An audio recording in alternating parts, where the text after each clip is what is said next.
Halo, selamat pagi anak-anak. Kita berjumpa kembali pada pagi hari ini untuk belajar tematik.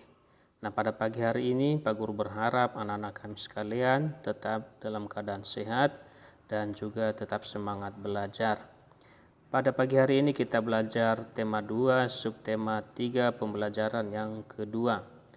Adapun tujuan pembelajaran kita pada pagi hari ini yaitu yang pertama adalah siswa mampu menemukan informasi tentang karya gambar cerita. Yang kedua, siswa mampu menjelaskan ciri-ciri gambar cerita. Yang ketiga, siswa mampu membuat gambar cerita. Dan yang keempat, siswa mampu membuat poster tentang cara merawat organ pernafasan. Nah, itu tujuan pembelajaran kita pada pagi hari ini. Nah, supaya lebih jelas, kita nanti akan mengikuti video berikut dengan harapan anak-anak kami semua menyimak dengan baik dan mengambil hal-hal penting dari video tersebut. Ayo, mari belajar. Nah, anak-anak, perhatikan gambar di samping adalah cuplikan dari buku cerita bergambar berjudul Todi dan Semut. Inti cerita Todi dan Semut mengisahkan Todi yang gemar makan coklat dan kue-kue manis, tetapi malas membersihkan sisa-sisa makanan. Suatu ketika, Todi segera tertidur setelah makan kue manis dengan mulut dan tangan kotor terkena sisa-sisa makanan. Saat Todi tertidur, pasukan semut merubungi Todi. Mereka juga menggigit tangan dan muka Todi hingga bentol-bentol. Todi terbangun dan menangis karena merasa gatal-gatal. Sejak saat itu, Todi selalu membersihkan diri seusai makan. Nah, anak-anak, ini kegiatan kelompok seharusnya, tetapi karena kita daring, kita ikuti saja video yang berikut. Nah, dari apa yang tadi kita pelajari, ditanyakan di sana apakah gambar tersebut mendukung cerita. Nah, jika jawabanmu ya, apa alasanmu? Dan jika jawabanmu tidak, apa juga alasanmu? Nah, kalau kita perhatikan gambarnya, bagaimana menurut anak-anak kira-kira? Coba perhatikan gambar lagi. Apakah gambar tersebut mendukung cerita? Iya, gambar tersebut mendukung cerita. Nah, karena alasannya adalah karena pada gambar nampak Todi tertidur dengan mulut dan tangan kotor, sehingga pasukan semut merubungi Todi. Jelas ya? Nah, karya gambar cerita banyak kita temui pada buku cerita, terutama buku cerita bergambar dan komik. Perhatikan contoh gambar berikut. Nah, di situ ada beberapa gambar, kita baca isinya. Yang pertama, Kak Diko membeli ikan. Ikan dipindahkan ke dalam akuarium. Yang kedua, Bobby mengambil ikan. Ikan diletakkan di lantai. Yang ketiga, Kak Diko melihat ikannya di lantai. Kak Diko bertanya kepada ibu, "Ibu, mengapa ikanku di lantai?" Bobby menghampiri kakaknya. "Aku yang memindahkan, Kak. Kasihan ikannya kedinginan." "Ikan memang hidup di air, Bobby." Itulah kira-kira cerita singkatnya. Paham ya? Nah, kamu telah melihat contoh karya gambar cerita. Sekarang apa ciri-ciri gambar cerita? Nah, ini juga kita lihat bersama. Nah, ciri-ciri karya gambar cerita ada beberapa, setidak-tidaknya 5 di sini. Yang pertama adalah memuat gambar lebih banyak dari teks atau tulisan. Jelas ya? Memudahkan pembaca untuk memahami suatu cerita. Ketiga, menambah nilai keindahan suatu cerita. Keempat, membantu pembaca memahami karakteristik tokoh. Dan yang kelima, membuat pembaca ikut terlibat dalam memahami cerita. Nah, itu dia ciri-ciri karya gambar cerita. Nah, setelah kita mempelajari hal tersebut, kita melihat menjaga kebersihan merupakan salah satu cara mencegah penyakit. Selain menjaga kebersihan, masih ada banyak cara mencegah penyakit. Nah, salah satu cara mengatasi bahaya kabut yang kita pelajari kemarin adalah dengan memakai masker. Memakai masker perlu dilakukan karena asap dapat menyebabkan penyakit infeksi saluran pernapasan akut atau ISPA. Memakai masker memang merupakan salah satu cara mengatasi bahaya kabut, asap, dan merawat organ pernapasan. Nah, ini dia organ pernapasan. Selain memakai masker, apa lagi yang dapat kita lakukan untuk merawat organ pernapasan? Nah, kita berusaha selalu menjaga kesehatan organ pernapasan.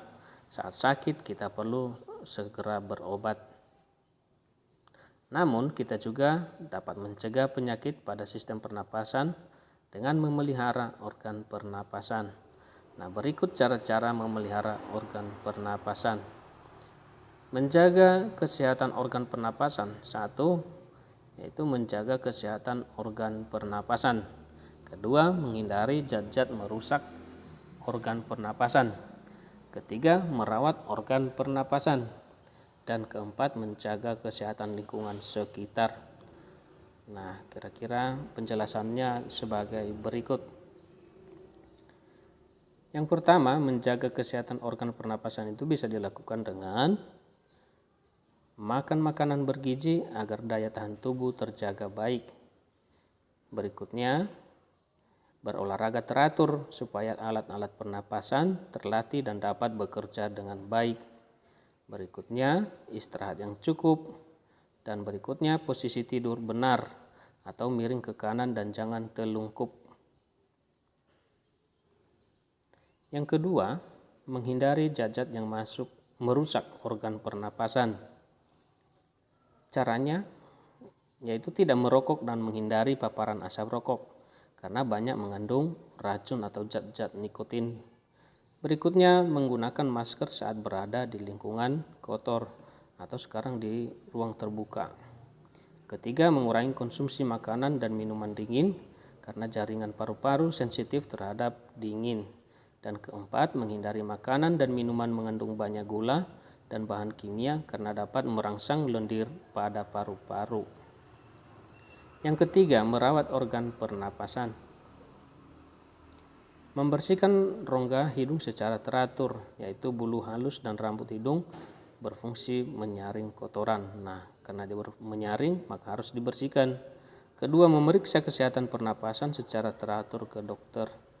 Yang keempat, menjaga kesehatan lingkungan sekitar. Caranya, membuat sebanyak mungkin ventilasi dalam rumah untuk menjaga sirkulasi udara. Menjaga kebersihan lingkungan supaya tidak banyak debu berbahaya yang akan ikut masuk ke dalam organ pernapasan saat kita menghirup napas. Membuat udara bersih dengan banyak menanam pohon. Mencegah ruang lembab agar virus dan bakteri tidak berkembang. Nah, itu dia anak-anak cara kita ya merawat organ-organ pernapasan kita. Nah, karena kita tidak melakukan kegiatan berkelompok, maka anak-anak hanya melihat contoh-contoh poster yang ada di video ini saja. Nah, berikut beberapa contoh poster tentang kesehatan.